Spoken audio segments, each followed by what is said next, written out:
Why do you keep ending up in the same pain, even after swearing it would be different this time? That's not weakness.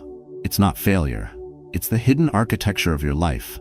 The mental loops you don't question, the silent expectations you still carry, the habits you think are harmless but quietly sabotage you. You're not just repeating actions, you're repeating beliefs, stories, and unexamined hopes. And the cost? Your energy, your peace, your future. This video isn't about motivational hype or chasing perfection. It's about stoic clarity, seeing the loop for what it is, not what you wish it were.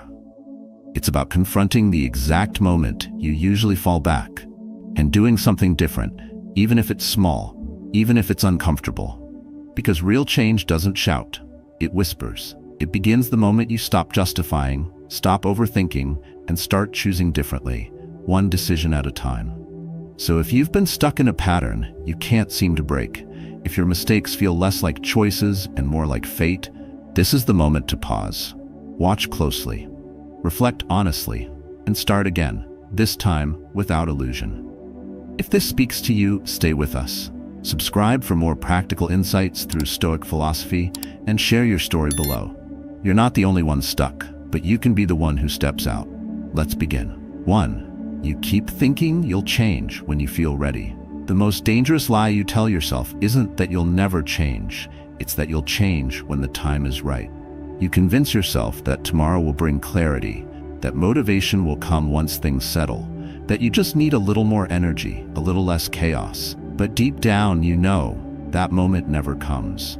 Readiness isn't a feeling. It's not a surge of inspiration or a wave of confidence. It's often disguised as resistance, as hesitation, as that quiet discomfort you keep trying to silence with distractions and delay. And if you're waiting for a clean break between fear and certainty, you'll be waiting for the rest of your life. Because real change doesn't ask for permission, it asks for action in the middle of the unknown. You don't rise because you feel ready. You rise because you're tired of where you are. That's the shift. The discomfort becomes unbearable. The pattern becomes obvious. The repetition starts to feel like erosion, not growth. But that realization alone is not enough. It's what happens next that separates the few who break the loop from the many who stay trapped in it. And that's where philosophy becomes useful. Stoic wisdom doesn't tell you to wait for ideal conditions. It reminds you that control begins when you stop depending on conditions. That the right moment is the one you decide to step forward, not when the storm passes, but when you stop waiting for the sky to clear. Think about a man sitting in his truck outside a gym, engine running. He's 52. His doctor told him 3 months ago that his blood pressure is spiking and his knees won't carry his weight much longer. Every night, he promises himself that tomorrow will be different. But when morning comes, there's always a reason not to go. Too tired, too sore, too late. He scrolls through his phone. He watches a video about morning discipline. He even puts his hand on the door, but he doesn't move. Why? Because he's waiting to feel ready, and readiness never arrives. What's waiting at that gym door isn't certainty. It's doubt, embarrassment, the memory of how out of shape he felt last time. But here's the thing. Change doesn't wait for comfort. It grows in discomfort. It begins when he opens the door anyway. Not because he feels strong, but because he's done feeling stuck. This pattern, the loop, it's not about laziness. It's about a mind trained to equate action with ease. You've been taught to wait until you feel aligned, motivated, and confident. But that's not how transformation works. Discipline doesn't bloom after readiness, it builds before it. And the mind follows the body, not the other way around. You don't feel confident, and then you act. You act, and then confidence follows. That's how neuroplasticity works. That's how new patterns are wired. One uncomfortable choice, done consistently, starts to override the old default. Not because it's heroic, but because it's repeated. Stoic philosophy speaks directly to this. Epictetus said, first say to yourself what you would be, and then do what you have to do. He didn't say wait until you feel like it. He didn't say to ask for validation first. He said decide and then act. Not in ideal conditions, not when emotions align, but now. In this messy, imperfect, inconvenient moment, because this is all you ever really have. That's why readiness is a trap. It makes you believe you're respecting your own pace when really you're protecting your fear. And what's the cost of waiting? Not just time. It's identity erosion. Every time you delay, the version of you that knows better becomes quieter. The version that believes in action gets weaker. You don't just lose momentum, you lose self-trust. And that's harder to rebuild than any habit. So when you think, I'll change when I'm ready, you're not just postponing growth. You're teaching your brain that avoidance is safer than movement. That safety is more important than meaning. But deep down, you want more than safety. You want dignity. You want direction. You want strength, not comfort. So let's make it painfully clear. The right time never comes. What comes is more delay, more numbness, more regret. What you do with this moment right now is what rewrites the loop. And no, it won't feel like a breakthrough. It'll feel like lifting something heavy while tired. It'll feel like silence instead of celebration. But beneath that silence, your mind is watching. And when it sees you choose action over hesitation, over and over, it starts to believe something new. That maybe the old loop isn't stronger than you after all. This is where breaking the loop begins. Not in some massive reinvention, but in the smallest refusal to keep waiting. The moment you stop asking to feel ready and start acting like you're done making the same excuses, you change the direction of your life. One decision doesn't erase the past, but it opens a door that the past has been holding shut. And once it opens, something inside you shifts. Not suddenly, not loudly, but permanently. That's the moment you stop living on delay. That's when readiness, finally, stops mattering. 2. You confuse thinking about change with actually changing. It's easy to believe you're changing when what you're really doing is circling the idea of it. You buy books on personal growth, highlight all the right lines, nod at every podcast quote that hits a nerve, and for a moment you feel awakened. You feel seen. But awareness isn't transformation, and insight without action is just another way we lie to ourselves. You can spend hours journaling about your emotional patterns, dissecting your habits, mapping out new routines, but if nothing changes when the moment of truth arrives, you're still stuck. The mind loves to understand, it loves clarity, but the body only trusts what you do, and most of us confuse the two. I've been there more times than I care to admit. Years ago, I spent weeks analyzing why I couldn't stay consistent with my routines. I had a color-coded calendar. I read about dopamine cycles and habit loops. I had quotes from Marcus Aurelius taped to my wall. I could explain in detail why my lack of follow-through wasn't laziness. It was neural conditioning, fear of failure, self-sabotage, you name it. I knew everything except how to move differently when the moment came. I thought I was doing the work, but I wasn't. I was preparing to change forever. Until one day I saw the absurdity of it. I was meditating about not meditating, planning a new life while repeating the old one. Real change, I've learned, begins when you stop admiring the idea of growth and start choosing discomfort over control. It doesn't happen on paper. It happens in the moment you want to avoid. The awkward silence you usually fill, the email you finally send, the snack you walk past instead of grabbing. It happens when you stop reaching for the familiar and start building a new groove in the brain.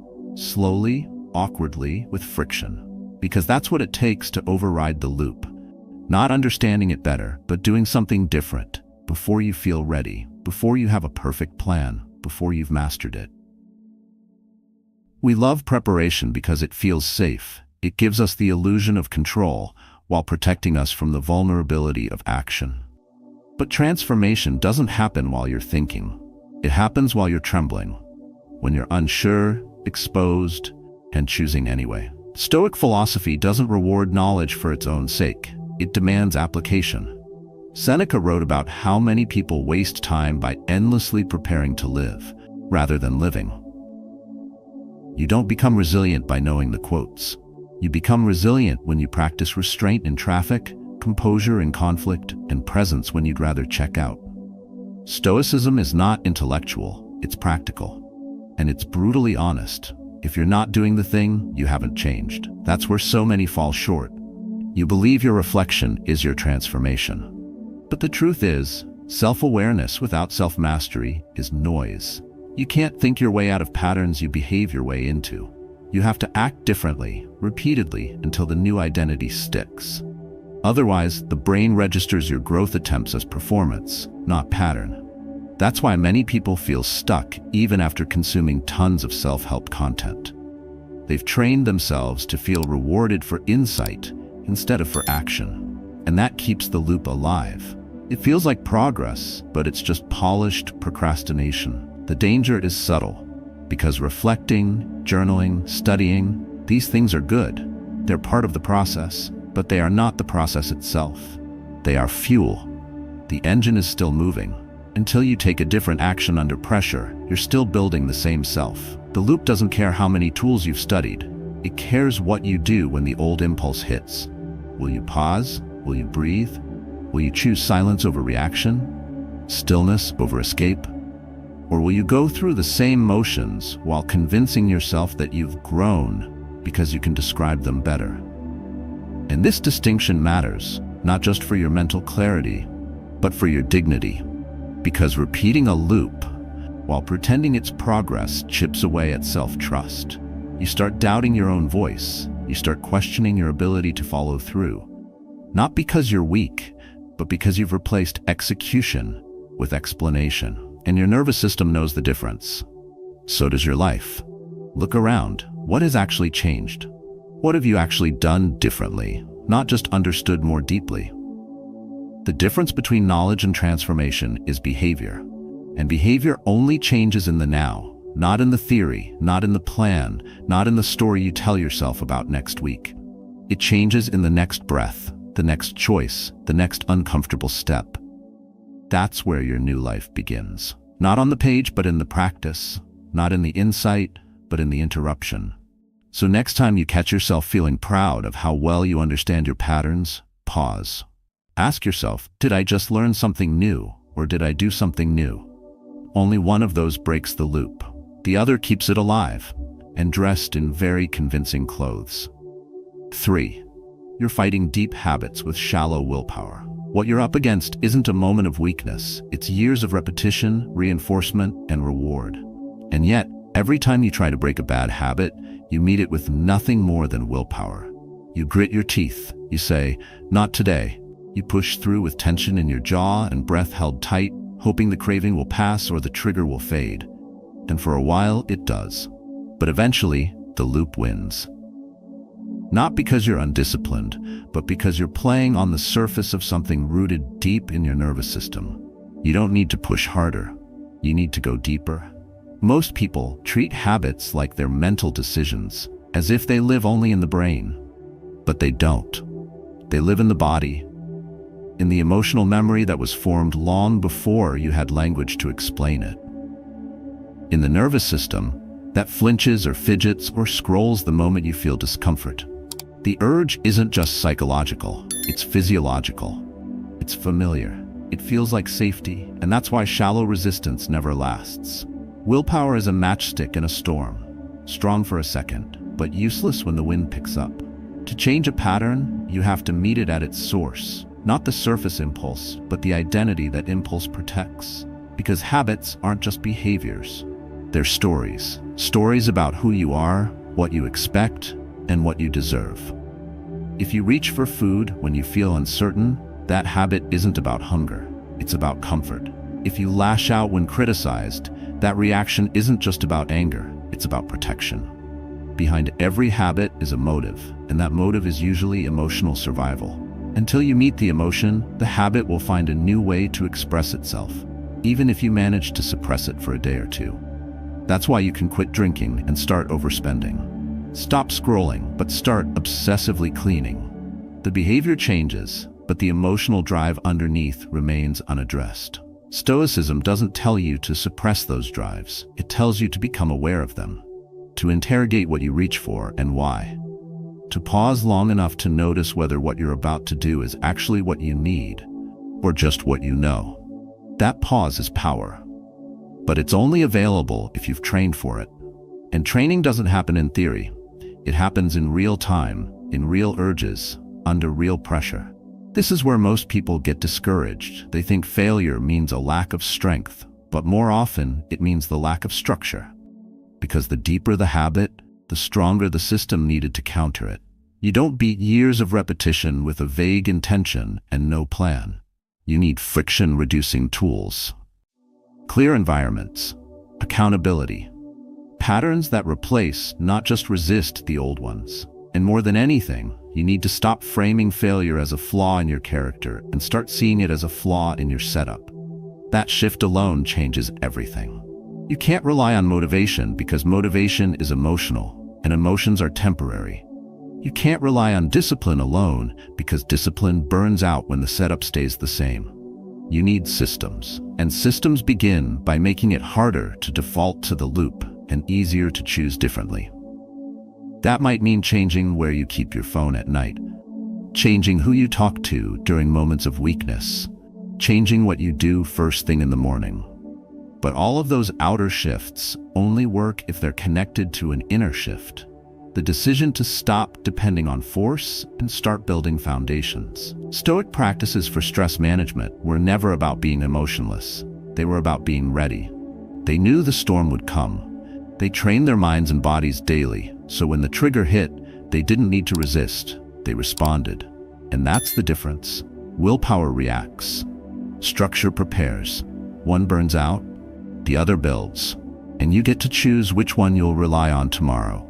When the craving comes back, when the doubt returns, when the loop tries to pull you in again. What you're trying to overcome is not just a bad habit, it's a learned identity. Something inside you that says, this is how I've always handled stress, boredom, anxiety. And so to change, you don't just need to push harder, you need to teach yourself a new way of being, slowly, repeatedly, not with brute force, but with precision, with awareness, with the environment. With daily rituals that ground your nervous system in a new normal. Over time, that new normal becomes who you are. Not overnight, not all at once, but day by day, pattern by pattern, until the old loop has nothing left to hold on to. And maybe that's the most powerful truth in all of this. You don't need to overpower the old pattern. You only need to stop feeding it. You only need to become someone whose life no longer makes space for it. And that starts with one honest question. What are you building? Willpower or identity? Because only one of them lasts. 4. You don't know what you're actually trying to escape from. You say you're trying to quit the habit. The overthinking, the scrolling, the drinking, the snapping at the people you care about. But the truth is, you're not fighting the behavior. You're dodging the feeling behind it. You think you're avoiding the action, but what you're really avoiding is the emotion. The quiet grief you never processed. The boredom that reminds you your life feels hollow, the shame that whispers you're not enough, the loneliness you carry in silence. Until you name what you're running from, the loop will find a new disguise. You'll change the habit, but not the pain that feeds it. Most people never stop to ask, what emotion am I trying to numb right now? They focus on control, suppress the urge, delay the reaction, replace the snack, lock the phone. But that's surface level. And surface-level fixes don't solve root-level pain. They rearrange it. They mask it. They move it from one corner of your life to another. You may stop yelling, but you start withdrawing. You stop drinking, but you start obsessing. Because the emotional weight hasn't been released, just relocated. This is why self-discipline alone can't break the loop. Because the loop isn't built on logic. It's built on survival. Somewhere deep in your nervous system, a part of you learned, this is how we cope. This is how we stay safe. And even if that coping mechanism now hurts you, it once served you. It dulled the ache. It distracted you from the truth. And unless you sit still long enough to hear what that part of you is trying to protect, you'll keep sabotaging yourself with habits you claim to hate because they still help you escape what you haven't named. Breaking the loop means breaking the silence. It means telling the truth about what your patterns are really about. Not to shame yourself, but to understand yourself. Not to justify the habit, but to stop being blind to the fear it's masking. Emotional avoidance is the engine of most self-destructive behavior. But the moment you shine light on what you've been unwilling to feel, that's the moment the engine begins to stall. Not because the pain disappears, but because it's finally seen. And when pain is seen, it no longer has to shout. This is where Stoicism offers a different path. Not cold detachment, but grounded clarity. A Stoic doesn't deny their emotion. They examine it. They sit with it. They ask, is this fear valid? Is this story real? They create space between impulse and identity. And in that space, they choose. They don't react. They respond. They don't run. They remain. That's the strength modern life rarely teaches. The ability to stay in discomfort without needing to escape it instantly. And yes, that takes training. Because most of us were never taught how to feel without fixing, how to allow without analyzing. We were told to tough it out, shake it off, distract ourselves, and move on. But feelings don't evaporate just because you ignore them. They go underground. They wait. And then they show up sideways, in your anger, your addiction, your need for control. That's not weakness. That's backlog. Emotional debt you haven't paid, and the interest is collecting. So what do you do instead? You pause, you breathe, you notice the moment the urge rises, and instead of distracting yourself, you ask the question no one taught you to ask. What am I feeling that I don't want to feel? You listen without trying to fix it. You name the emotion with precision. And then, only then do you decide how to respond. Because when you understand the root, you stop fighting the symptom. You start healing the cause.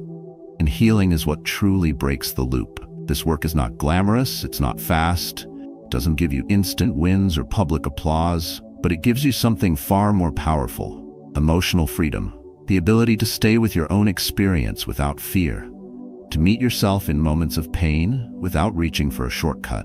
And in that space, you stop being a victim of the past.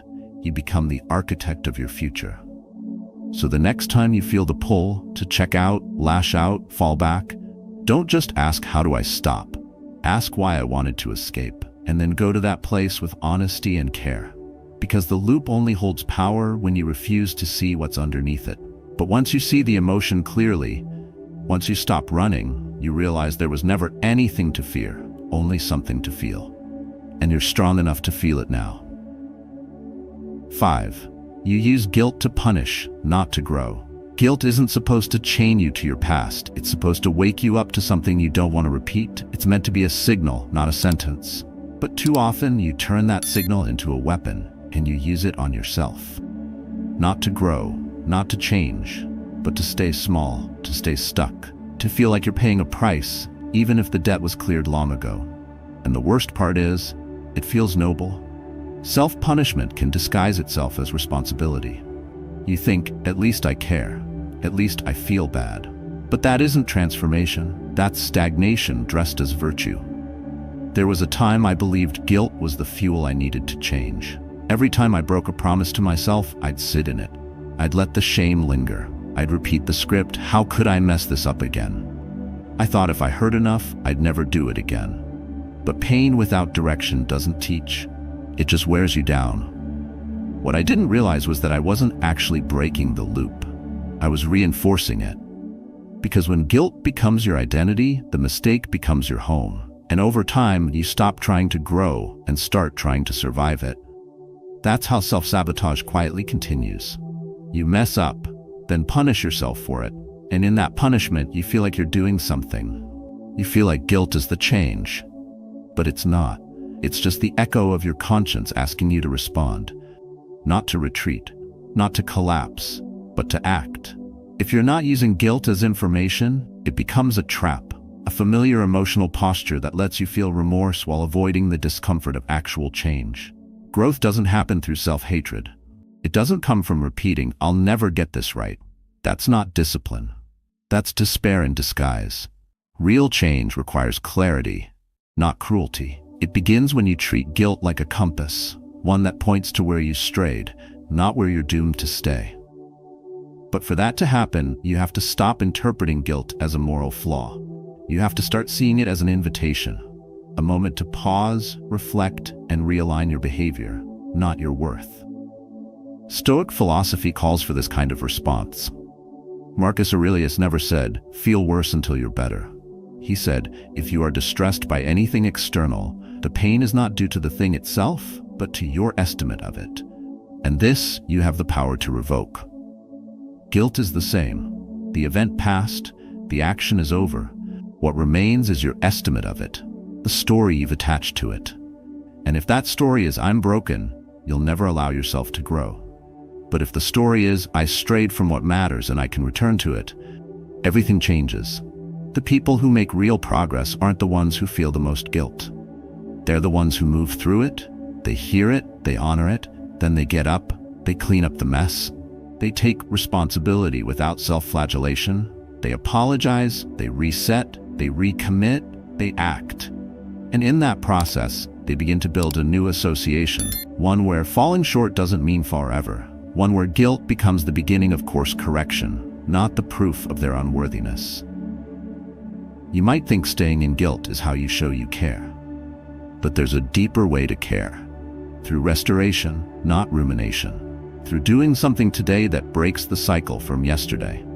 Through choosing not to sit in the emotional ruins of regret, but to use that discomfort to build something stronger. Guilt, used wisely, is one of the most powerful tools we have.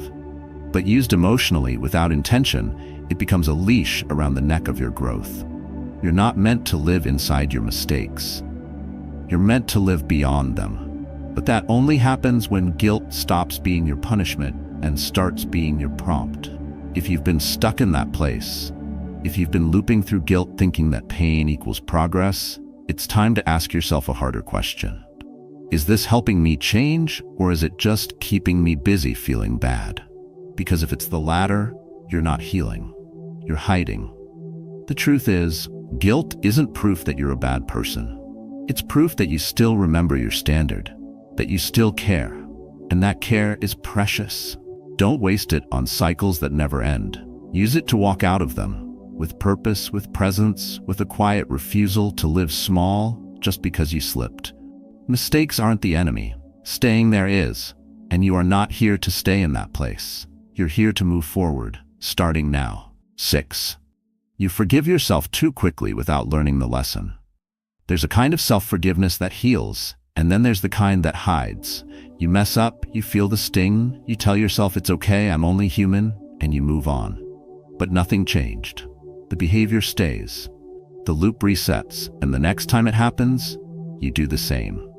Again and again. Not because you're weak, but because you've been taught that forgiveness is the end of the process, when in truth, it's only the middle. Skipping the reflection, skipping the responsibility, skipping the pause where the pain becomes wisdom. That's how the cycle stays alive, wrapped in gentle words that sound like growth, but only keep you comfortable. Real forgiveness isn't relief, it's recognition. It doesn't let you off the hook, it puts you back on the path. It says, I see what happened, I see what it costs, and I will not pretend it didn't matter. Too many people use self-forgiveness as a shortcut. They want to feel better now, not wiser later. They mistake emotional comfort for transformation. And the danger in that is subtle but deep. Because when you don't stop long enough to ask, why did I do that again? You're not learning. You're just resetting. You're just telling your nervous system it's fine to go back to sleep. But growth demands that you stay awake, that you stay present with what just happened, not to judge yourself, but to investigate. What was I thinking when I made that choice? What emotion was I avoiding? What lie did I believe in that moment? These are the hard questions, and they only emerge in stillness, in that uncomfortable space between failure and forgiveness, where most people rush to escape. But that space is sacred, because that's where understanding lives. That's where the loop breaks, not in the apology, not in the second chance, but in the decision to stop pretending that a kind word to yourself is enough to build a new life. Stoic philosophy speaks directly to this. The Stoics weren't harsh, but they were honest. They didn't believe in wallowing, but they also didn't believe in skipping steps. If you wronged yourself or someone else, you were to make it right, not just emotionally, but practically. Reflect, rectify, reset, but never rush past it just because you're uncomfortable. That discomfort is useful. That discomfort is information. It's the weight that makes the next step count. Without it, you float. And floating is just drifting in disguise.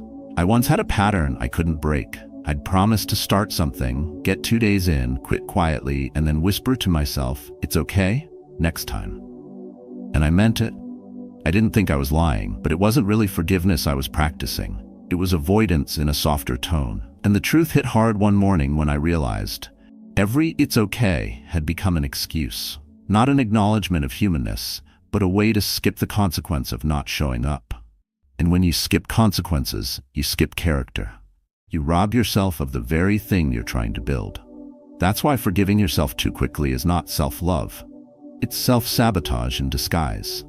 Love would ask more of you. Love would say, I see your mistake, and I believe you're strong enough to face it fully. To not flinch, to not minimize, to not wrap it in spiritual language or mindset tricks. Just to look at it head on and say, this happened, I own it, and now I choose differently. That's what builds integrity. That's what builds real freedom. The kind that doesn't come from pretending you're over it, but from walking through it with your eyes open. So the next time you feel the urge to move on quickly, stop. Don't stay in shame, but don't sprint to relief either. Sit, ask, listen. Let the discomfort tell you what it needs to. Let the reflection show you what the habit has been trying to hide. Only then, after clarity, should you forgive. Not to forget, but to realign. Not to escape, but to return stronger. That's what true self-respect looks like. Not avoiding your flaws, but facing them with the dignity of someone who knows they're capable of more. And if you've rushed through this step before, it's okay. This is your moment to stop the pattern. Not through more punishment, not through delay, but through a slower, wiser kind of forgiveness. The kind that says, I will not forget what this cost me. I will not ignore what this showed me. I will take it seriously, because I take my future seriously. That's the moment you shift from resetting to rebuilding. That's the moment you stop living in circles. That's the moment forgiveness becomes strength, not softness. And you move forward with something deeper than comfort. Conviction. 7. You don't track or measure what you're trying to improve. You say you want to grow, but how do you know if you actually are? Without tracking, everything you're working toward lives in the realm of guesswork. You feel like you're changing, until one hard day knocks you back and you realize you've built nothing solid, only hopes and impressions. And when change has no proof, failure becomes inevitable. Because in the absence of clarity, your mind defaults to criticism. You assume nothing's working. You convince yourself you're wasting your time, but you're not failing, you're just blind. And blindness makes every small step feel like standing still. The human mind craves closure.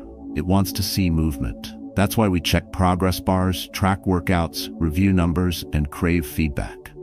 It's not vanity, it's vision. It gives us a reference. It gives us structure. It tells us whether to keep going or course correct. Yet when it comes to personal change, mindset, habits, emotion, discipline, we throw that principle out the window. We try to be better without defining what better means. We work on ourselves without asking how we'll know when the work is working. And that leaves us exhausted, not from the effort, but from the uncertainty. Progress needs feedback. Stoic thinkers understood this long before productivity apps existed. Marcus Aurelius journaled not for expression, but for examination. He wrote to himself daily about who he had been, who he was becoming, and where the gap lived between those two. He tracked the soul, not just the schedule, because growth without reflection is motion without direction. And without direction, the loop continues. You repeat what you don't measure. If you want to break the loop, you have to get specific. Not about the grand goals, but about the micro behaviors. What time did you wake up today? How long did you sit before reacting? What emotion triggered your relapse? What decision, seemingly small, pulled you back into the old self? You won't catch these patterns if you don't look for them. And you won't look for them if you don't build the habit of writing them down, naming them, bringing them into the light. Because the problem isn't just a lack of discipline. It's a lack of data. You say your mornings are getting better, but are they? You say you're working on your mindset, but how? You say you're more resilient now, but compared to what? Vague intentions don't produce real results, but clear metrics, even crude ones, do. They anchor your growth in reality. They create tension between what you say and what you do. And that tension, if faced with honesty, leads to alignment. But only if you're willing to look. Tracking isn't perfectionism. It's awareness. It's not about being obsessed with numbers or micromanaging your life. It's about refusing to let your future rely on memory, mood, or motivation. Because those things lie, they shift. But the paper doesn't. The journal doesn't. The log on your phone doesn't. When you see it, truly see it, you can't lie to yourself anymore. And that's where transformation starts, in the loss of your favorite excuses. I used to say I was working on patience, that I was getting better at staying calm. But then I started writing down how many times I reacted without pause each day. And the truth was uncomfortable. I wasn't improving. I was just becoming more articulate about why I wasn't. Once I saw the pattern, I could shift it. Not overnight, but gradually. Because when the data showed I was still snapping on Tuesdays after work, or still anxious before client calls, I could adjust. I could prep better. I could breathe sooner. I could build systems, not just set hopes. That's the difference tracking makes. Without it, everything feels random. And when things feel random, your nervous system gives up. Why try if you can't tell what's working? But when you see even a small improvement, something inside you lights up. You begin to trust the process. You begin to trust yourself. And that trust compounds. It becomes momentum. And momentum, more than motivation, is what makes the loop crack. So ask yourself, what are you tracking right now? What numbers reflect your values? What actions reflect your growth? What decisions can you see written in front of you that say, I showed up again today? If your answer is vague, your progress will be too. But if your answer is clear, your power multiplies. Because feedback creates clarity. And clarity makes quitting harder, not because you feel more inspired, but because you finally see where the real shifts are happening. Or not. You don't need more goals, you need more honesty. You don't need to work harder, you need to track better. Not to impress anyone, not to create pressure, but to give your effort a mirror so you can see it, adjust it, and grow from it. That's how you exit the loop. Not with willpower, but with truth. Measured, recorded, and used. Quietly, daily, precisely. Because a life examined is a life you can actually change. 8. You're waiting for the perfect moment that never comes. You tell yourself you'll start when the timing's better, when the stress dies down, when work calms, when the kids are older, when you finally feel like yourself again. You wait for motivation to return, for clarity to hit, for the emotional fog to lift. But it never does. At least not all at once. And so another day slips by. Not because you chose to stay the same, but because you waited for life to make changing easier. And it won't. It never does. Because the perfect moment is a myth, a polished excuse wearing the mask of logic. Change doesn't begin when everything aligns. It begins in chaos, in discomfort, in the raw, ordinary now. It begins when nothing feels ready, and you move anyway. Waiting makes you feel responsible. It sounds wise, strategic, but it's hesitation in disguise. And the more you let that voice win, the one that says, tomorrow will be better, next week I'll be stronger, the deeper the loop embeds itself. Because that voice isn't just delaying action, it's reinforcing inaction. It teaches your nervous system that movement only comes with comfort, that progress waits on perfection. And the cost? Years of potential. Gone. The Stoics never spoke of waiting for readiness. They acted in alignment with their principles, regardless of their circumstances. Epictetus didn't say, wait until you feel like enduring. He said, endure now. Marcus Aurelius didn't say, meditate once Rome settles down. He wrote in the margins of war.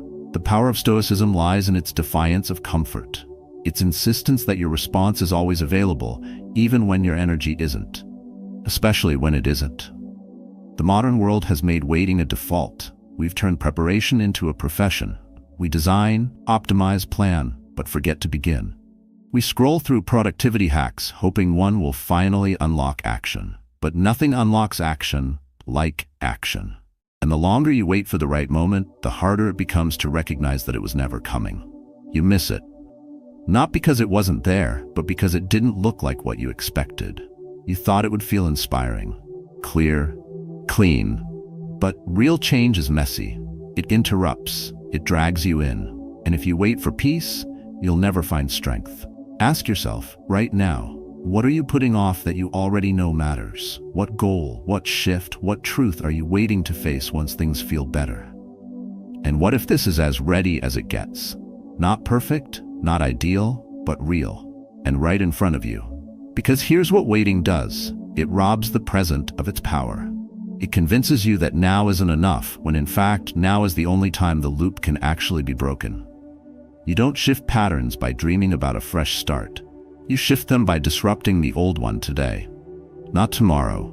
Not when you feel more energized, more confident, more supported. But now in the exact state you're in. Tired, doubtful, but willing. That willingness is the real signal that you're ready. Not the motivation, not the mood. The willingness to act with a guarantee. That's what builds a new identity. That's what rewires the nervous system. That's what Stoic clarity demands. Not grand gestures, but repeated refusals to delay. When you wait, you hand your agency to your environment. You say, I'll change, but only if the world cooperates. And the world rarely does. So you stay the same. And even though you hate it, you make peace with the loop, because it's familiar. Because it hurts less than stepping into the unknown. But comfort never offers growth. It only offers repetition. And you weren't born to repeat. You were built to rise through the tension, through the resistance, through the inconvenient now. So next time the voice tells you to wait, pause. Not to agree, but to confront. Ask it what it's protecting. Ask it if the delay has ever paid off before. And then act, however small. One decision, one disruption, one step that reminds your body you don't need the perfect moment. You just need the present one, claimed, owned, and used. The loop feeds on delay, but momentum begins with interruption. Not when it feels easy, not when the stars align, but when you choose discomfort over drift, now, not later. That's the moment the pattern breaks. Not loudly, not dramatically, but quietly, in your refusal to wait one more day for a life that won't begin itself. You don't need another book, another breakthrough, or another burst of motivation. You need one honest moment. The moment where you stop lying to yourself about why you haven't changed. The loop doesn't break when you feel ready. It breaks when you're willing to see what's real. To pause, to ask better questions, to act when it's inconvenient. Growth begins with clarity, not comfort. You can't outthink a habit built on emotion. You can't escape patterns if you keep rushing past the pain that fuels them. And you can't build a new life if you keep forgiving yourself too soon just to feel better. Real discipline isn't about punishment, it's about paying attention. Stoic resilience doesn't wait for the right moment. It creates it. One choice, one change, one day at a time. So ask yourself, which of these patterns is yours? Which excuse do you still protect? Which part of you is quietly asking for more? The loop ends the moment you listen and act differently. If any part of this spoke to something buried deep inside you, share your story in the comments below. You never know who else is trying to break the same pattern and needs to see they're not alone. The time is not later, it's now.